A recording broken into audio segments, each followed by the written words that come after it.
Pridhu's Kids Zone.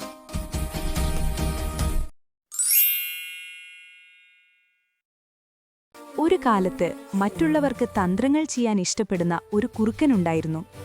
ഒരു ദിവസം അത് തന്റെ സുഹൃത്തായ കൊക്കിനെ രാത്രി ഭക്ഷണത്തിന് ക്ഷണിച്ചു. നാര വരുമ്പോൾ കുറുക്കൻ അവയ്ക്ക് പരന്ന തട്ടിൽ സൂപ്പ് നൽകി. കുറുക്കന് ആ സൂപ്പ് എളുപ്പമായി നക്കി കുടിക്കാനായി. പക്ഷെ നാരയുടെ നീളമുള്ള കുക്ക് കാരണം അവൾക്കത് കുടിക്കാനായില്ല.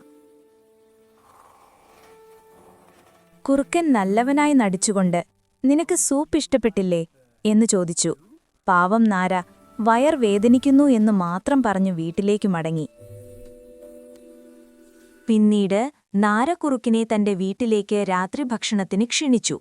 ഈ തവണ നാര സൂപ്പ് നീളം കൂടിയ മെലിഞ്ഞ കൂഴയിൽ നൽകി. നാരയ്ക്ക് സൂപ്പ് എളുപ്പമായി കുടിക്കാനായി. പക്ഷേ കുറുക്കന് ആ കൂഴയുടെ ഉള്ളിലേക്കെത്തി കുടിക്കാൻ കഴിഞ്ഞില്ല. താൻ ചെയ്ത തന്ത്രം തന്നിലേക്കാണ് തിരിഞ്ഞുവന്നത് എന്ന് ചിന്തിച്ച് കുറുക്കൻ ലജ്ജിച്ചു. ഉടൻ തന്നെ അവിടെ നിന്ന് പുറത്തേക്ക് പോയി. നീ മറ്റുള്ളവരെ ചതിച്ചാൽ അവർ നിന്നെയും ചതിക്കാം. എപ്പോഴും നല്ലവനായിരിക്കുക. Like and subscribe for more videos.